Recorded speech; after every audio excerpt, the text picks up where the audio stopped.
ಸರಿ, ಎಲ್ಲೇ ಹೋದ್ರು ಕುಮಾರಸ್ವಾಮಿ ಅವರು ಮುಂದಿನ ಮುಖ್ಯಮಂತ್ರಿ ಅಂತ ಜನ ಹೇಳ್ತಾರೆ. ರಾಜ್ಯ ರಾಜಕೀಯಕ್ಕೆ ಅತಿ ಶೀಘ್ರದಲ್ಲಿ ಬರ್ತೀರಾ ಅಂತ ನಾನು ಈ ಒಂದು ಸಂದರ್ಭದಲ್ಲಿ ಈಗಾಗಲೇ ಹಲವಾರು ಬಾರಿ ಹೇಳಿದ್ದೀನಿ, ನಾನು ಮುಖ್ಯಮಂತ್ರಿ ಆಗ್ತಕ್ಕಂಥದ್ದು ಮುಖ್ಯ ಅಲ್ಲ, ನನ್ನ ಜನರ ಬದುಕನ್ನು ಸರಿಪಡಿಸಬೇಕು.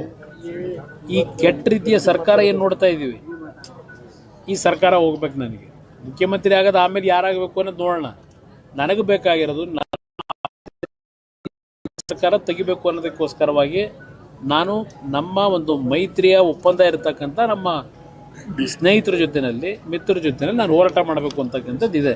ಜನಗಳಲ್ಲಿ ಅವ್ರು ಕೂಗಬಹುದು, ಎಲ್ಲರ ಬಗ್ಗೆನೂ ಅವ್ರು ಯಾರ್ಯಾರ ಮೇಲೆ ಅಭಿಮಾನ ಇಟ್ಕೊಂಡಿರ್ತಾರೆ ಕೂಗ್ತಾರೆ ಮುಂದಿನ ಮುಖ್ಯಮಂತ್ರಿ ಅಂತ ಹೇಳಿ. ಅದಕ್ಕೆ ನಾವೇನು ಹಿಗ್ಗಬೇಕಾಗಿಲ್ಲ. ನಮ್ಮ ಹಣೆಯಲ್ಲಿ ಏನು ಬರೆದಿರ್ತದೆ ನಮ್ಮ ಕೈಲಿಲ್ಲ. ಯಾವುದೋ ಒಂದು ಶಕ್ತಿ ನಮ್ಮನ್ನು ಆಡಿಸ್ತದೆ. ಅದರಿಂದ ನಮ್ಮ ಕರ್ತವ್ಯ ನಾವು ಮಾಡಬೇಕಷ್ಟೇ. ಫಲ ದೇವರಿಗೆ ಬಿಡಬೇಕು.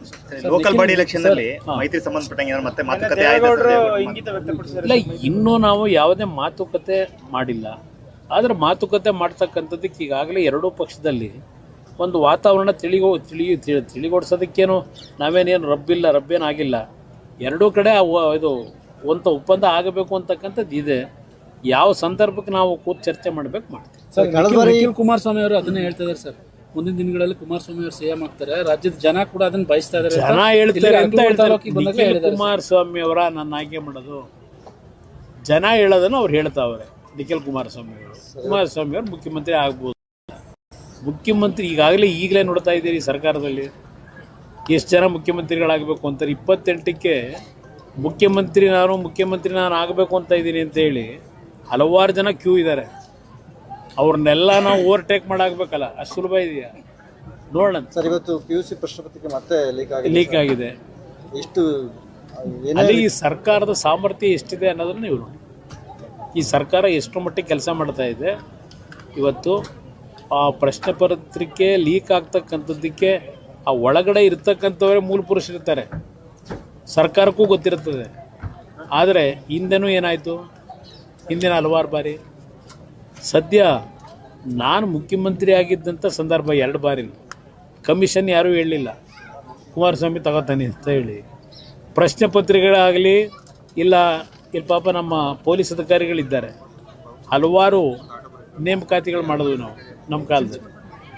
ಯಾವುದೂ ಸಹ ಎಲ್ಲೂ ಸಹ ಹಣದ ವ್ಯವಹಾರಗಳಾಯಿತು ಅಂತಕ್ಕಂಥದ್ದು ಇಲ್ಲ, ಪ್ರಶ್ನೆ ಪತ್ರಿಕೆ ಲೀಕ್ ಮಾಡಿದ್ರು ಅಂತಕ್ಕಂಥದ್ದಾಗಲಿ ನನ್ನ ಕಾಲದಲ್ಲಿ ಸದ್ಯಕ್ಕೆ ಯಾವುದೂ ಆಗಲಿಲ್ಲ. ಅದು ನಾನು ಯಾವ ರೀತಿ ಆಡಳಿತ ಕೊಟ್ಟೆ ಅಂತಕ್ಕಂಥದ್ದು ನಾಡಿನ ಜನ ತಿಳ್ಕೊತಾರೆ ಅಂತ ನನ್ನ ಅಭಿಪ್ರಾಯ. ಇಲ್ಲ, ಈಗ ಆದೇಶದ ಈಗ ಆಗಿದೆ ನೋಡಿ, ಏನು ಮಾಡಿ ನಾವು ಸಿದ್ಧ ಇದೀವಿ, ಅಲ್ಲೇ ಅದಕ್ಕೆ ರೆಡಿ ಮಾಡ್ತೇನೆ. Thank you brother. ಏನು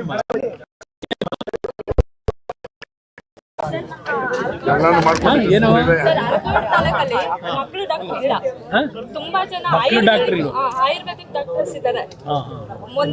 ಸರ್ಕಾರಿ ಆಸ್ಪತ್ರೆಯಲ್ಲಿ ಇದ್ದವ್ರನ್ನ ಟ್ರಾನ್ಸ್ಫರ್ ಮಾಡಿದಾರಂತೆ. ಸರ್, ನನ್ನ ಮಗನ್ನೇ 6 ಗಂಟೆಗೆ ಅಡ್ಮಿಟ್ ಮಾಡಿದ್ದು. ಬೆಳಗಿನ ಜಾವ 8 ಗಂಟೆ ಆದ್ರೂ 10 ಗಂಟೆ ಆದ್ರೂ ಒಂದು ಡಾಕ್ಟರ್ ಬಂದು ನೋಡಿಲ್ಲ. ಬೆಳಗ್ಗೆ 10 ಗಂಟೆಗೆ ಬಂದ್ಬಿಟ್ಟು ಹೆವಿ ಸೀರಿಯಸ್ ಆಗ್ಬಿಟ್ಟಿದೆ, ಹಾಸನಿ ಕರ್ಕೊ ಹೋಗಿ ಅಂತ ಕಳ್ಸಿಕೊಟ್ಟಿದ್ದಾರೆ. ಸರ್, ಮಕ್ಕಳು ಡಾಕ್ಟರ್ ಅರಕಲೋಡ್ ತಾಲೂಕಲ್ಲ ಯಾರು ಇಲ್ಲ ಸರ್. ದೊಡ್ಡ ಮಗೆಲ್ಲೂ ಕೂಡ ಡಾಕ್ಟರ್ಸ್ ಇಲ್ಲ. ಎಲ್ಲ ಇರೋರೆಲ್ಲ ಆಯುರ್ವೇದಿಕ್ಕೇನೆ. ಒಂದು ಒಳ್ಳೆ ಡಾಕ್ಟರ್ ಹಾಕೊಡಿ ಸರ್.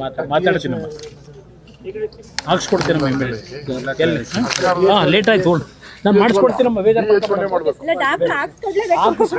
ಹಾಕಿಸ್ಕೊಡ್ತೀನಿ.